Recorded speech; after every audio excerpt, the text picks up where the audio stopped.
More than half of our registered attendees are here, and the joining seems to have slowed down, so I think we will get things rolling. Thank you, everybody, for joining us today for this webinar on cybersecurity risk management for legacy hardware and software. A couple of housekeeping notes before we begin. All attendees will have their microphones disabled until the Q&A portion at the end of the webinar. Please feel free if you have any questions that you want to ask and are worried you might forget. There are Q&A features as well as chat features in Teams that you can use, and anything that is asked in chat or Q&A will be answered first before we open it up to general questions. Additionally, this webinar is being recorded. By attending this webinar, you are consenting to the recording, retention, and use of the session. If you have a question or comment, as I said, feel free to place that in the chat and we'll respond to you at the end.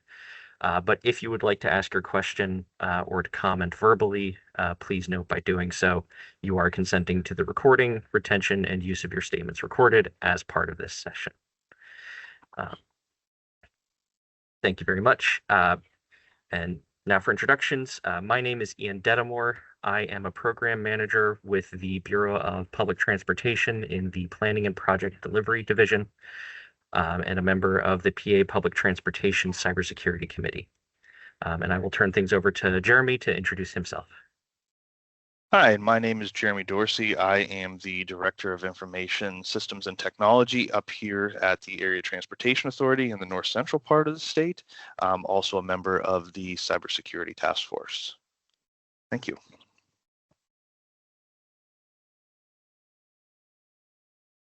So for a general overview of today's presentation, we will be exploring the risks of relying on aging computer hardware and software, including the increased vulnerability to cyber attacks, rising maintenance costs, and also hoping to get a better understanding of by addressing these risks, you can better understand the importance of timely upgrades in order to maintain your security and operational efficiency. And by the end of this presentation, our hope is that you will feel better equipped to answer the questions on this slide. What are the risks associated with legacy hardware and software?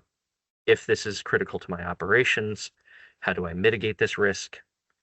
How do I manage the risks in the future? And what resources are available to help identify legacy hardware and software risks? And so an important note before we begin is, what is legacy hardware and software? So when we say legacy hardware, we are talking about outdated physical information technology products that can range from routers to motherboards to just old complete devices that are still in use. This is an important factor here, that they are still being used, but are no longer being produced, or for which compatible products are no longer being produced. So think the original BlackBerry in the image on this slide. As for legacy software, this is older software. This can be applications or entire operating systems that, again, are still in use, but are no longer receiving active support or development. One of the most common examples of legacy software being Windows XP. And now I'm going to turn this over to Jeremy to talk about some comparisons we can make. So thinking about, the audience here, not all of us are IT folks. We got some operations folks, maybe we have some maintenance folks, it's kind of a mixed group. So I kind of wanted to make a comparison of, legacy hardware and software versus legacy vehicles. We're all relatively familiar with that, being in the transportation sector. So, there's kind of some 5 key points that we'll touch on briefly here. Security vulnerabilities. With our legacy IT systems, the older hardware and software probably isn't receiving any kind of security updates or physical updates. Our transit vehicles. Outdated transit vehicles may lack modern security protocols, making them vulnerable to hacking. This could be in the GPS systems, fare payment processing, electronic signage as well. incompatibility with your modern systems. On the legacy IT side, your old software may not work with current hardware or applications, and it can be limiting your ability to integrate with new technologies. Thinking about our transit vehicles, the aging vehicles may be unable to connect with smart city infrastructure, and it could even limit our integration with modern ITS systems. There is a higher maintenance cost.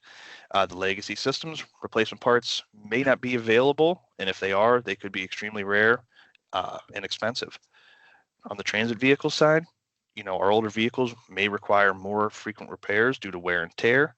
We could have limited availability of parts and causing more expense and downtime. Of course, we have performance and efficiency issues. On the legacy IT side, your outdated hardware and software may run slowly, may not run under modern workloads, thus reducing productivity. On the transit vehicle side, the aging vehicles, they could consume more fuel, emit more pollutants, have outdated safety features, making them less efficient and potentially more dangerous. And lastly, non-compliance. The legacy systems, the older they are, they may not comply with modern data protection laws and creating legal and operational risks. And looking at the transit vehicles, the older vehicles may not meet updated emissions or safety standards, potentially exposing operators to fines or restrictions. And I'll pass it over to Ian to talk a little bit more about some risks. Thanks, Jeremy. So, many of you may remember the global ransomware attack in 2017. It's called the WannaCry 2.0 attack. This was a global attack that affected more than 150 countries, more than 300,000 devices.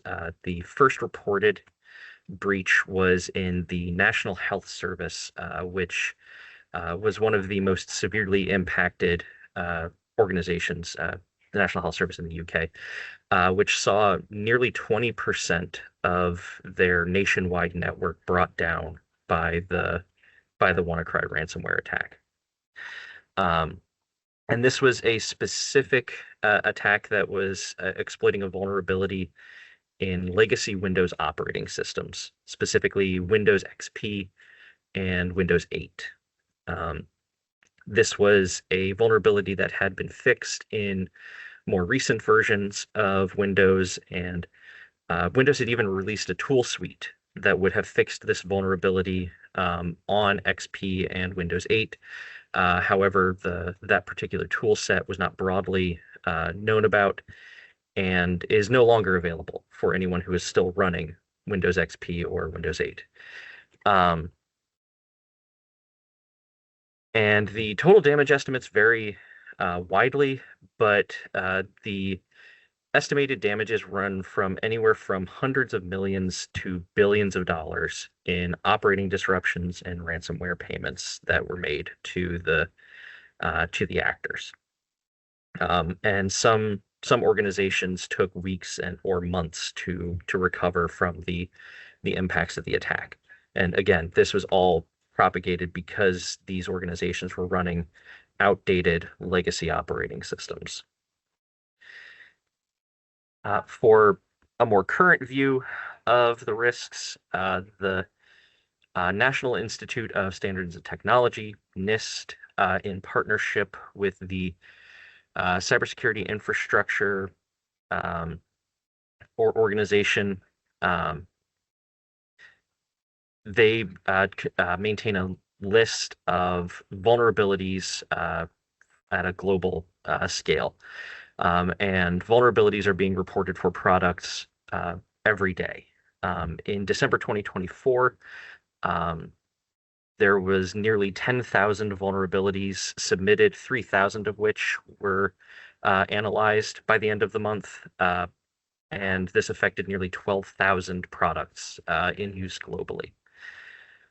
Of these 3,000 that were analyzed, only 200 had a fix that was already in place by the end of December 2024, which affected about 1,600 products.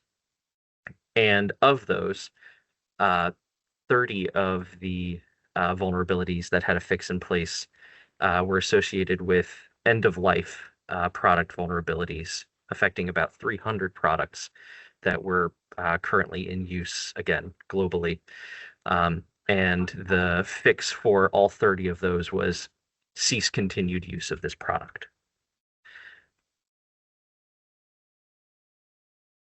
I'll turn this back over to Jeremy.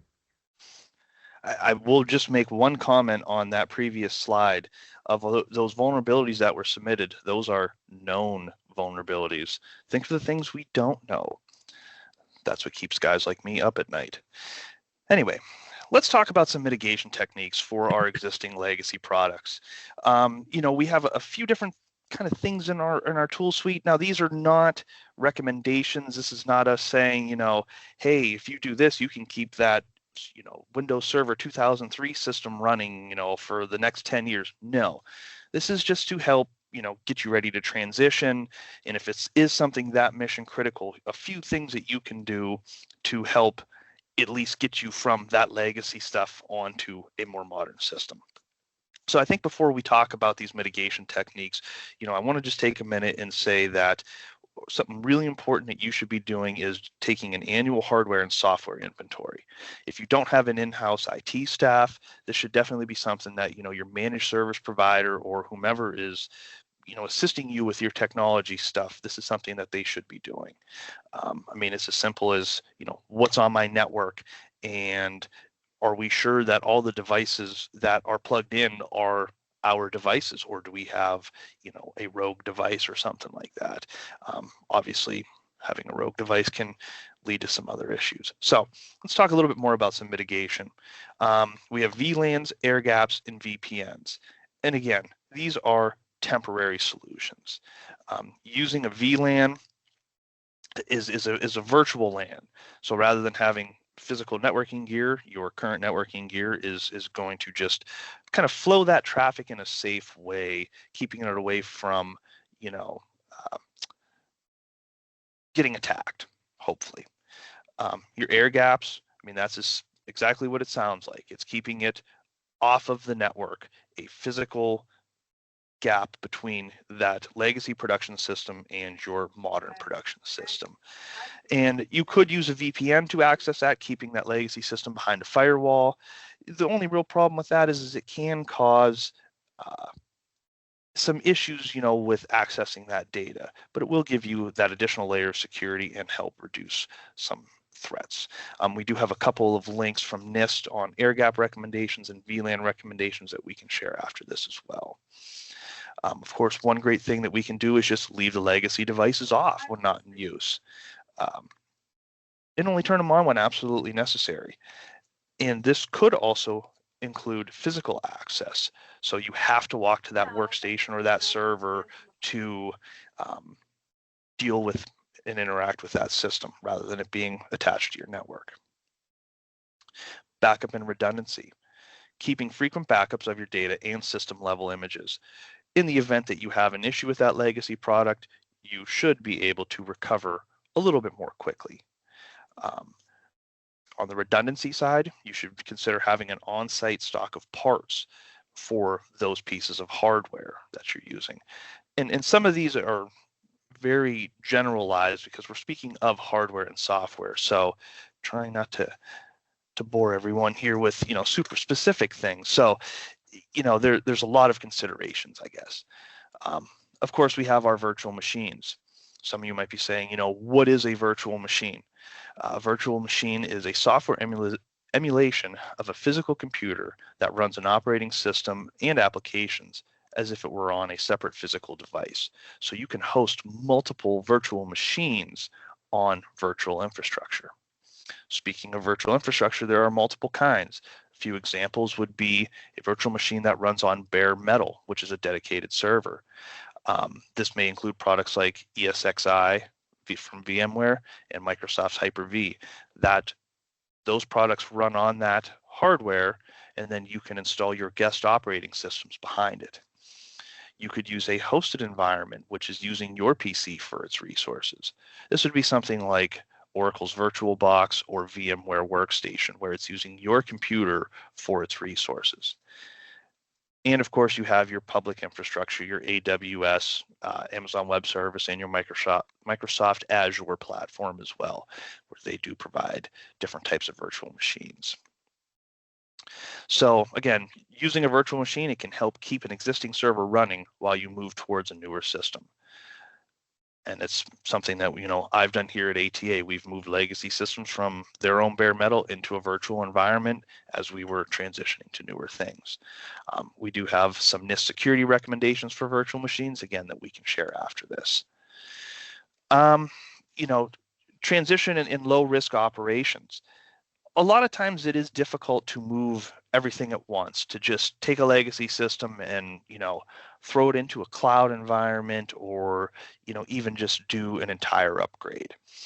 So kind of one consideration that you can look at is taking a system that houses PII, or personal identifiable information, and moving that to a legacy system to a modern system, while leaving the non-PII data on the legacy side. And one last thing that you can consider for keeping some of your legacy stuff going is community support. There could be some resources available via third parties, online communities. They may have unofficial patches. They may provide some troubleshooting advice or offer user supported fixes. Again, not necessarily the best things, but in the event you have to keep something going, it's something you can try. So let's move on to the mitigation and the new procurements. Of course, this is going to be the best way for us to stay more modern. So when is the right time to go for an RFI and RFP and start looking for a new solution or vendor? Well, the time's probably now, because it's going to take a long time to get through the RFP, RFQ, RFI process. And it can be lengthy. It can take months, it could take years. Some things to consider when looking at your new procurements: what features, what's the ease of use, the cost, security and compliance, what does long-term support look like, and even what is the vendor reputation and stability. Keeping in mind that newly procured software will become legacy software eventually. What dependencies does that software use that could go out of date? An example of this would be those of us who use the Fritz platform. Microsoft Silverlight went out of date, and Avail has done their best, to transition to the open Silver platform. But again, that can be a risk, to my internal network. What kind of problems am I going to run into with Silverlight? Is it supported on Windows 11? Lots of things to consider there. How is the vendor going to deal with the changes and upgrades? And this does become less of a problem as more companies focus on a SaaS model, but it can add additional operating expenses to the already extremely tight budgets that we all deal with. The useful life. Again, what is the useful anticipated life of the piece of equipment? This can be on the software side and the hardware side. Again, thinking about products that we use every day. If Microsoft suddenly says they're going to release Windows 12, and we have something that doesn't run in a web client, is that software going to be supported for Windows 12? Or now is it, hey, we better get an RFP on the ground so we can potentially look at something else? And even on the software side, are there hard end of support dates? This can be from the person developing the software, maybe something we use day to day. This could be from Microsoft for an operating system, and Microsoft even on a server side. And again, those kind of end of support dates are going to help drive your procurement cycles.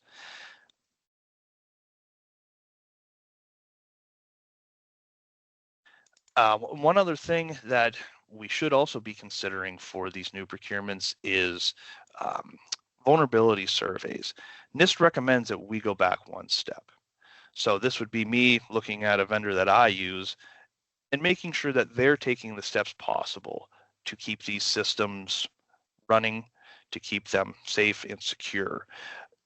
If they're using third-party products on their side, they should be taking those steps to make sure that that product is being done and still reporting that information to us. And we do have a link for some vendor management practices that we can again share after this. Now I'll turn it back to you, Ian.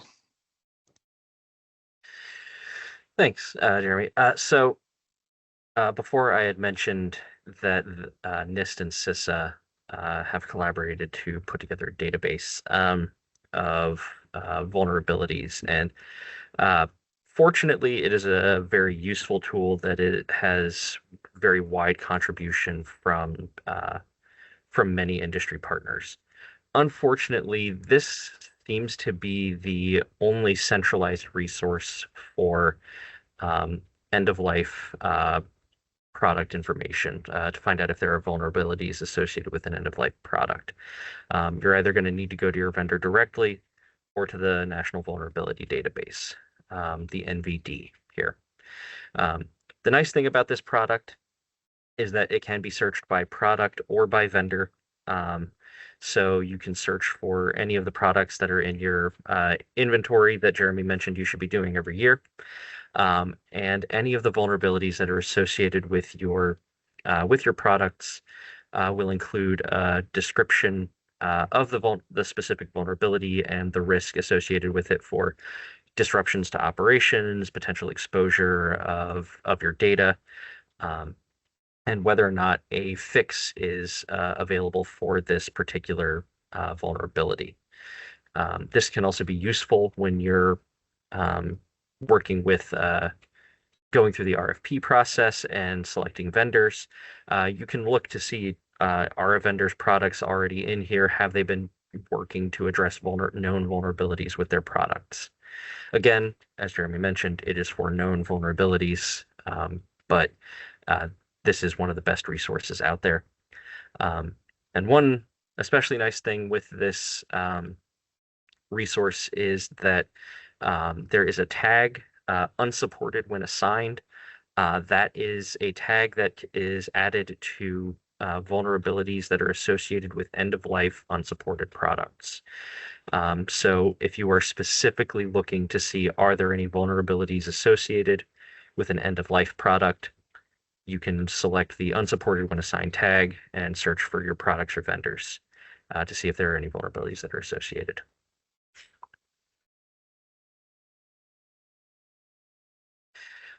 And now we will open things up to questions. You may feel free to enter your questions in chat if you don't feel comfortable asking it directly, but I will also be giving people here in a second the ability to unmute their mics.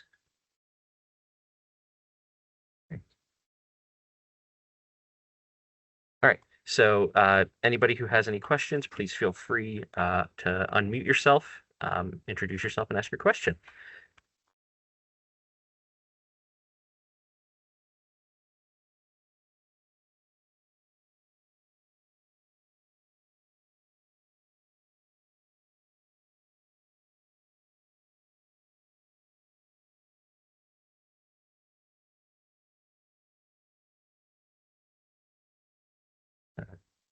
Joe, I see you came off mute, but I don't hear you if you're trying to say anything.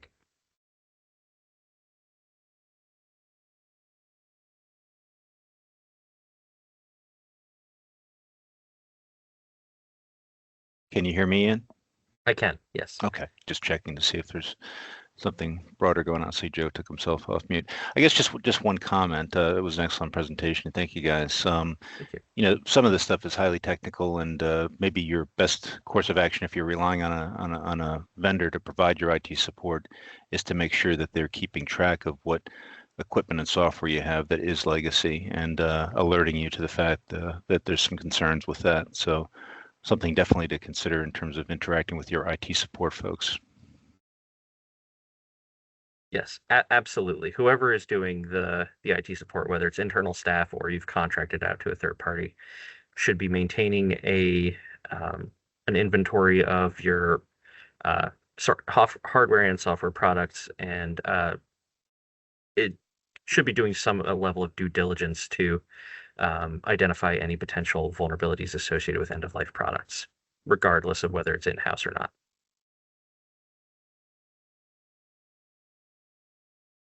Can you guys hear me now? Yes, we can. We can. Hello, Joe. Yeah, it's never a good time, even when your computer's telling you to shut up and stop talking. But good presentation, guys. I know, and I have Colin, my IT coordinator, on, and he could weigh in as well. But I know we came across a lot of stuff, and it's more of just an observation for anybody else that might be building a new building or doing major upgrades.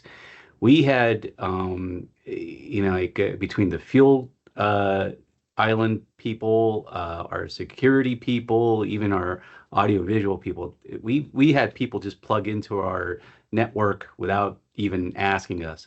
So it's just something, just kind of like an observation of anybody that's building anything or doing any major renovations. Like we didn't have control of the RFP process. It was all by a general contractor, but thank goodness for Colin's observation. He'd come back one day and say, "Yeah, I found this thing just plugged into our network without even asking us or anything else." So, it's just something to keep on top of as well. Yeah, to just add on to that, that was an interesting experience from an IT person standpoint.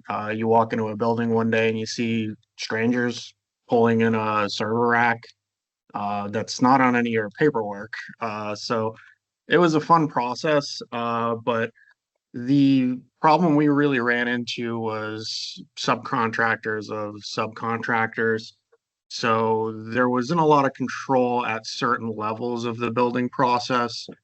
We recently just discovered something from a vendor's installs uh, where they installed not out of date or end of life OSs, but OSs that will go end of date within the year, and that's Windows 10. I'm not sure if everyone knows that, but in October, Windows 10 goes into life. So um, something to think about for the future. They installed Enterprise, which isn't as easy as, say, upgrading Windows Pro. So just another thing to factor in for. A lot of my experience with the transportation industry has been doing what we've talked about today, and that's eliminating end of life hardware, software, etc. It's something, in my experience, the non-IT people tend not to think of because old stuff is tried and true and it never breaks and it always works. But on the back end of it, someone's looking for something like that. So very good presentation, guys. Thank you very I much. will I will make this comment in support of Joe and Colin. We've come to actually disabling ports on our switches at our remote transit centers where we don't have bodies every day, because we started seeing the same thing where, why is this PoE injector here and why is this there? And so now if someone needs something, they need to call or they need to plug into that already configured port. Of course, it's not perfect. Same thing, Joe, we've experienced, some fuel island software is running on Windows 8, which is really exciting. Thank goodness that is not plugged into my production network. And, any data that we need off of it, we might grab a backup with a USB stick and that's it. So, it is challenging, and keeping on top of the vendors to make sure that they're doing right by us, it just adds a whole nother layer. And again, we didn't have super control of that RFP process. It's, suddenly someone shows up and says, "Hey, I got to put this in, I need access to the internet." No, you don't. You're not plugging in something that's completely out of date. Sorry. Yeah, one thing on our list is to actually disable every port that's not in use. So not only outside vendors are present, but inside employees can't just plug into a port that's on the wall and get network access. It's easy enough to bring a laptop in that's not owned by the company and just plug it in, but who knows what's going on with it. But it's a big undertaking and it causes a lot of hassle, but I think the hassle's worth the mitigation of the risk. A lot of the things that are being discussed, kind of shameless plug here. are related to topics that we covered in a previous webinar that the task force did on environment hardening, specifically around external device management and port management. So. Yes, you are definitely correct, Ian, and it's one of those things that, I guess I like to hear myself a little bit, but it's a good reminder for folks, some, quote, easy things that we can do to protect us from legacy side and even just, unauthorized devices. So.